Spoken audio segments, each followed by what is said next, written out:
What is up, guys? It is the Bluebloods. We're starting back up our interview series after the season.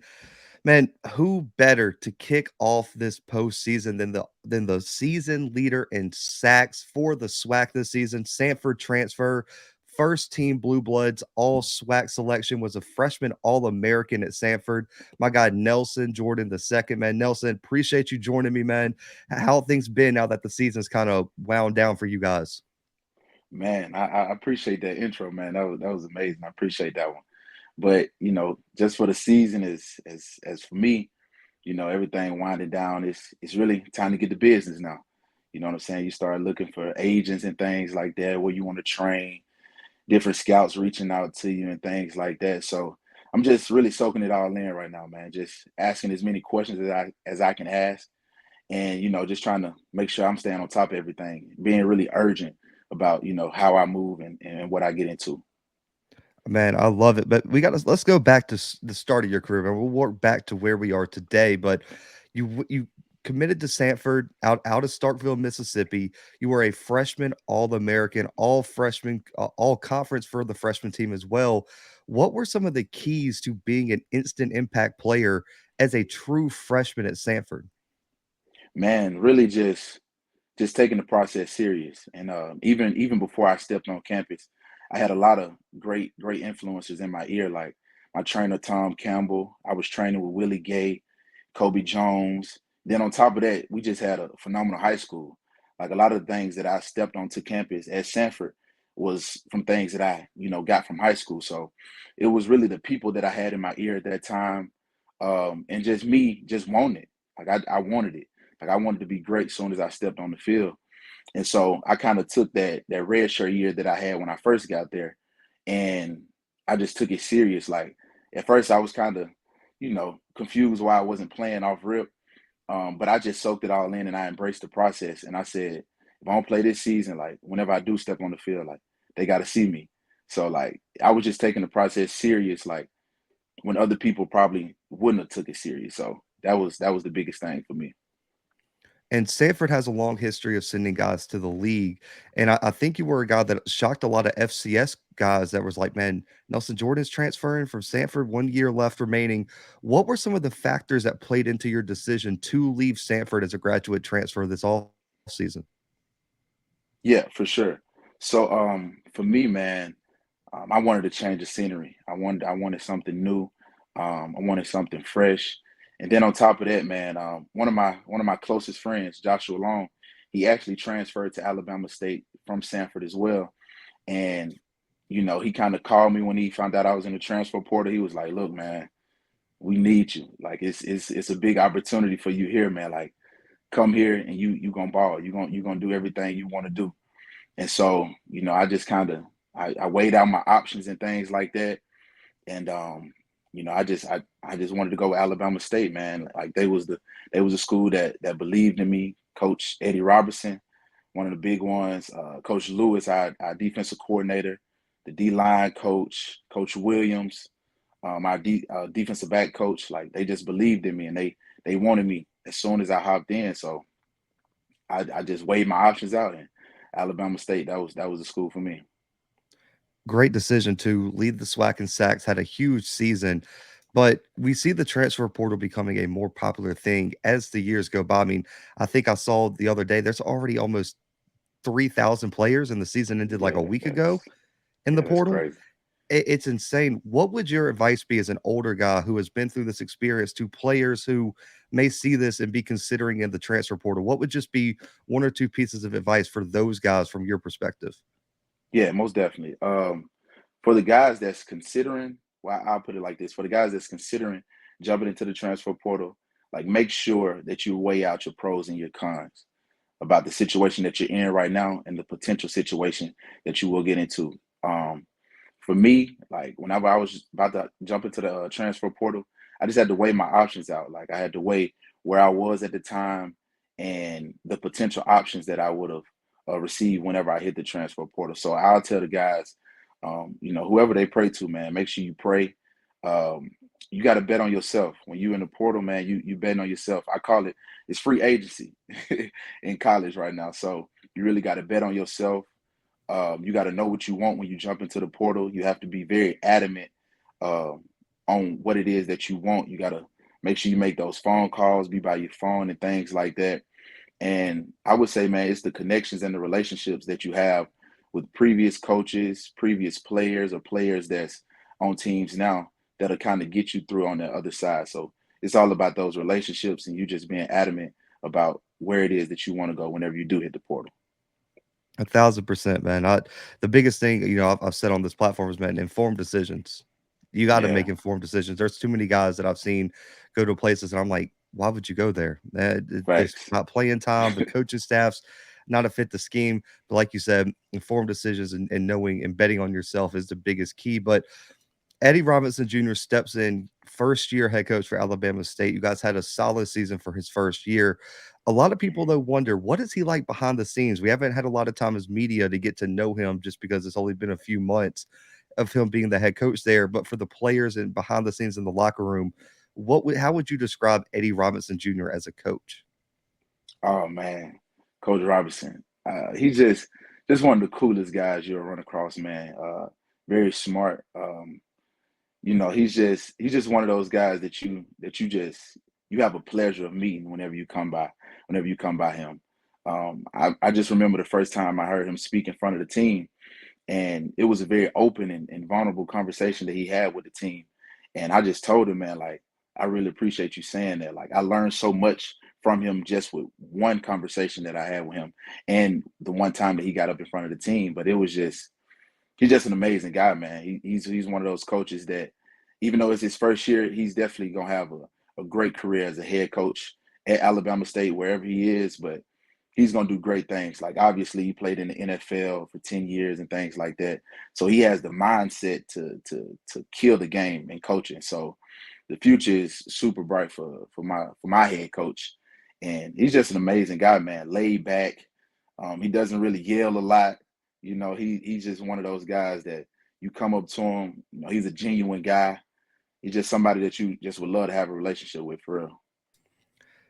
I've gotten to speak with him a few times. I spoke with him at SWAC Media Day, and I was at the SWAC MEAC Challenge. We got to interview him. It was probably 2 a.m. when we did Hmm. that interview underneath the stadium, man. And the fact that he gave us so much time and he was still so Yeah, energized from that win, man, he really, really stuck out. And I got to do some post game stuff with him this year. Man, I love him. Just like you said, his energy and who he is as a guy, man. I think he's going to be a solid coach in the SWAC for a long time. But defense absolutely. was the key for Alabama State this year. And with Yes, with with a sir. head coach like Eddie Robinson Jr., no one expects anything different because he's a defensive minded guy. You had Keenan Isaac, yourself, Gaddy, Adrian Maddox. I mean, the list goes on and on. Colton Adams, let's not forget him, lead the SWAC in tackles. Most What would be definitely. one word you would use to describe the 2022 Alabama State defense? Man, I say dominant, because I felt like we was dominant at every position. Like, at any position you look at, we had the guy. Like, if you look at the interior D line, it was Brandon Gaddy. Then we also had Ogletree.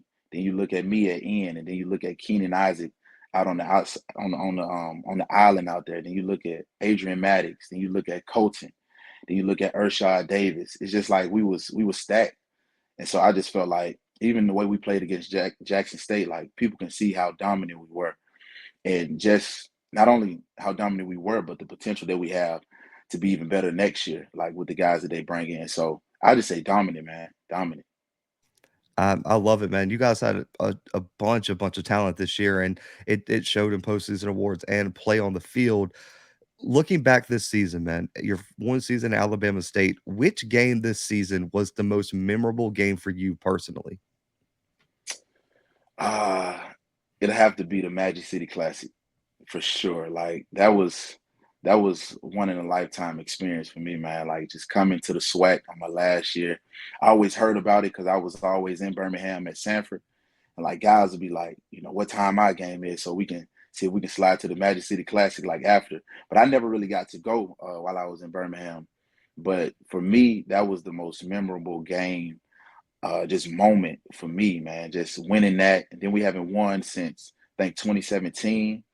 And so for us to come in and not only win that, but just come out with a dominant performance. Like, even myself, I had 3.5 sacks that game. So it's like for that to happen in that game, and that's probably like one of the biggest games, any classic that you think about in HBCU, period. Like it's one of the biggest classics that's being held. So for us to come in and get the win and just do what we did, it was something I'll never forget. But huge ending that streak too. But number one overall in sacks per game, tied for first in total sacks with 10. What does that mean to you? Year one in the SWAC, year one at Alabama State, to lead the conference in sacks, such a impactful statistic. What does that mean to you personally to end your career on such a high note? Man, it means the world to me. Like it just shows, just the work that I put in to get something like that, to just the dedication that it takes to even come out with numbers like that. Like getting sacks aren't easy, and to have double digits like that, that was definitely one of my goals coming into the season. Like I got to get double digit sacks. I talked to a lot of my trainers and even my mom. Just I was telling her like I'm gonna get double digit sacks. So for me to say that and then do it, man, it means the world for me. But I'm also grateful just for the position that my coaches put me in. Like even I'll just bring it back. Like at Samford, we'll probably play triple option teams, and it'll kind of be hard to really get to the quarterback because you're trying to knock the run out in that aspect. But for me to come to this defense and do what I did, and my coaches put me in a position to do it, they believed in me, and I just went out there and made the play. So it means the world for me to come out like that and be number one in the SWAC, man. It's an honor. Especially because you only played in 9 games. And some of Yeah, those games that you didn't play were those quote unquote stat padding games where it could have got yeah, really high. So I mean, that it's man, insane to look. I mean, you had more sacks in games played, which is so hard to do in this day and age of college football. And we talked about this a little bit before the show, but I'd be remiss if I didn't put it into this interview because a lot of people hit me up about you after the SWAC all conference teams came out. How did you first feel when you saw that you led the conference in sacks and you weren't considered for first or second team all conference? yeah. I was perplexed, man. I never seen something like that happen before. And even when I posted it on my Instagram, a lot of my old teammates and everything was like what? Like that can't be real. You know what I'm saying? And then my coaches hit me up too. They was like, my coaches was hot. Like they was mad about it. They was like, that just it doesn't make sense at all that you led the conference in sacks and you didn't make first team or anything. So I don't know, man. I was mad. I ain't gonna lie to you. I was talking to a couple of my roommates. I was like, bro, how did that work? You know what I'm saying? How did this even happen? I'm like, man, the SWAC tripping, bro. They tripping, like tripping hard. But man, I was mad about it at first. I was confused. I had a lot of questions, but I just kind of moved on from it, man. I said, man, I got bigger fish to fry. I'm trying to get into, well, I'm in different bowl games right now, but I'm just moving ahead at this point. Like I know they probably can't change it, but I definitely was mad about it for a good little minute though. And you should be.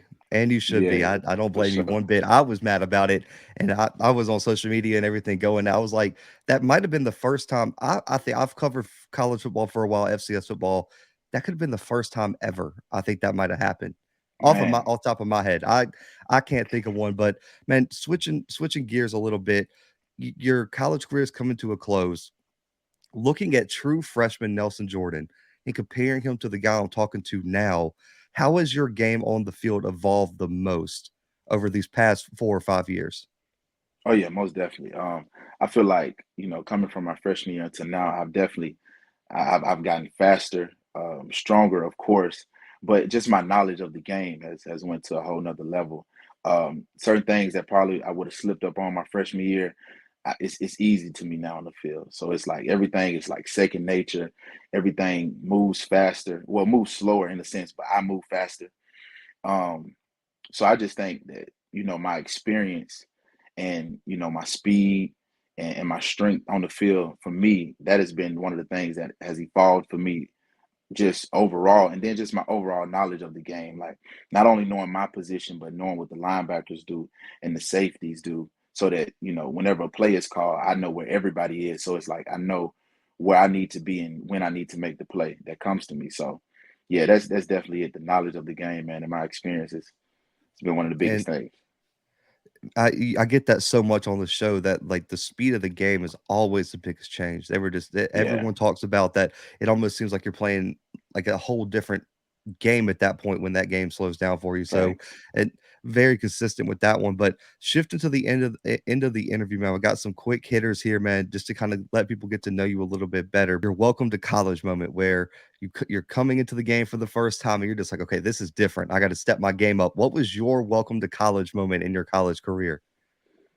Ah, it was Kennesaw State. Samford versus Kennesaw State, man. That was the first time I ever experienced that triple option, man. That was I tell this story to everybody that I can, man. Like when I played against them, their offensive lineman was in 4-point stands, and they were lower than I was when I got in my stands. And I just never seen anything like that before. And I remember one play, I had three offensive linemen come block me, and that was my moment. That was my moment. I said, yeah, this it's different, but I gotta embrace it, but I gotta get right. That was my moment for sure. That whole scheme and that team is just different, especially a few years back. I mean, this year they took a small step back, but man, the past few years, that whole team and program has been on another level. So as soon as you started out with Kennesaw State, I knew where it was going with that one. I got a feeling I know the answer to this one, man, because corners and defensive linemen always give me the same answer. How big of a trash talker are you during the game in between those white lines? Man, I'm gonna be honest, man. I'm not a big trash talker. Like if somebody get to talking trash to me, I might say something. But at the end, I'm like, just watch me work. Like you gonna do all this talking, but I'm finna smash you on this play. Like it's finna look real crazy. But most of the time, the trash talking don't last long with me. Like they'll get to talking trash, and then I'll do something, and then they can't talk no more. Like that's just normally how it goes. So yeah, I'm not a big one though. I'm not a big trash talker. On the flip side, we're gonna have to put you on the spot here. 1 year with Alabama Oh State, man. who was the biggest trash talker on the defensive side of the ball this year for y'all? Oh, Brandon Gaddy. Yeah, Brandon Gaddy, man. That boy, he gonna talk, man. That's one thing he gonna do. He gonna talk. And then Ogletree, another defensive lineman we had number two. He was another big trash talker. But it always be the D lineman. It always At be the D lineman. D Them two lineman or for sure. corners? On the show, Yeah. it's been D lineman and corners. That and the wide receivers that come on the show snitch on the defensive backs and say, like, we don't talk trash. It's always the DBs starting it. It's never the offense. You defensive guys get like the worst rap of all time for that. But looking at your game, you're out of college now, so all the college guys watching this can't get any film up on you or anything. What's the number one mistake an offensive lineman can make against you one on one? Underestimate my speed. Underestimate my speed. And then not being able to handle like counters, because that's like one of my biggest things. Like if they underestimate my speed and they can't handle counters, it's gonna be a long day for them. It's gonna be a long day for sure. I like it, man. And you could pick one that from when you were at Samford and this year at Alabama State. But who are the two best Mm. offensive players you've ever faced in college? Offensive lineman or just offensive Just players in players, general. period. Yeah, it could be whoever. Oh, wow, that's a good one. Mm, man, I don't like to give them too many props sometimes, but uh, I'll say Shador was a good one just because he kept his composure.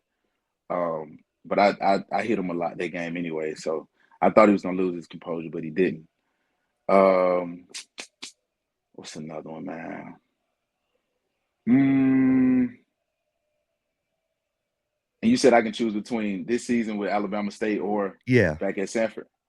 Yep. I'll choose one while I was at Sanford. It was the running back for ETSU. I think it was Quay Holmes. Oh That yeah. boy, that was he was different. He was different. I got to get it to Yeah. him. Yeah, he Uh, was he was something different. yeah, there's a reason he finished third for the Walter Payton last year. He was Yeah, on another level. And I mean, so I got to ask you, how frustrating was it? Because we've had him on the show. Montreal Washington was on the show last year before he went to the NFL draft. my dog. How frustrating was he to deal with in practice? because he just seems like one of those Oh, guys that's, I mean, he could be wide receiver, he could catch it on the jet sweep, he could be a kick returner, punt returner. He just seems like he could do it all, and he said that he would give people the work all the time back in practice. man, I just gotta say, bro, Montreal Washington is different. Like he's different. He hard to tackle. I remember one time it was on a, I think it was a bubble screen, man.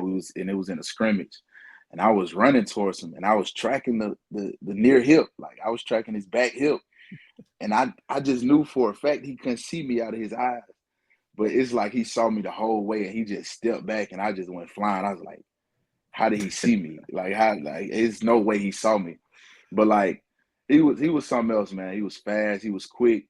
And then he'll even try to get down there and block in the trenches. I'm like, you don't want to come down here. Like you trust me, you don't want to come down here. But he had the mindset like he'll go down there anyways. So it was like he was different, man. But that's definitely my guy. But he was a tough pill to swallow when he was out there on the field for sure. Hey man, congrats to him too, man. He's balling out up there in Denver as well, man. 5th round draft pick. But last question, Yes, man. sir. You're going into the draft process now. We got some all-star games coming up, which I'll get to in a second. If an Hmm. NFL franchise asks you what they are going to get if they draft Nelson Jordan this upcoming NFL draft, what do you tell them? Man, they're gonna get a guy that loves the process. That's one thing I will say, man. Just stepping into college, just learning the process, and even being prepared for the NFL process. Like I'm here for it all. Like the good, the bad, the ugly. Like I'm ready to embrace everything. They're gonna get a guy that's willing to do whatever it takes to help the team win, whether that's special teams, whether that's being the guy that they need for anything, man. Like they're gonna get that guy that's willing to do anything to help the team win, to take the franchise to another level. Like that's the type of guy they're gonna get. Man, I love it. And man, I appreciate you giving me some of your time, man, to come on the show. But let people know what's next for you, man. Have you accepted any invites yet for the postseason all-star games? Drop your social media where they can follow your whole journey and anything else, man. Any messages, anything you want to plug? This time is yours, man. Yeah, most definitely. So I was just talking to our NFL liaison today, and he was telling me that I was invited to the Legacy Bowl. So I'll definitely be in the Legacy Bowl. And really, what's next for me, man, is NFL. Like that's the number one thing that's on my mind. Like football is still in my heart. Like I just know I got a lot of ball left to play in me. So it's like I'm shooting for the stars. So that's what's next for me. Um, and I just leave a message, man, and tell all the guys that's watching that want to pursue their dreams at football and stuff like that. It's not about what's on you; it's about what's in you. Like if you in it and if it's in you and you a baller, like it's gonna show wherever you go. So just believe that, trust the process, and just continue to bet on yourself. Like you got to be willing to work hard and be dedicated to the grind. If not, none of this will work out. But you said social media, right? So Yep. my Instagram is Nelson Jordan with two eyes at the end, and then it's an underscore. My Twitter is Nelson Jordan 13 with an underscore, and that's pretty much it. Man, I appreciate you again, guys. You already know what I'm going to say. Go follow my guy Nelson. Keep up with his journey. I know I'll be down again. I was lucky enough to be down there the whole week in New Orleans for the Legacy Bowl. So definitely going to catch you down there, man. We'll have to do another interview on the field after practice and the game, where I'm sure you're going to be balling out anyway. But guys, keep up with Nelson's journey to the NFL. Stay tuned for more interviews right here on the Blue Bloods. Hit the like button and the subscribe button. But for my guy Nelson, myself, and the Blue Bloods guys, we are out for right now.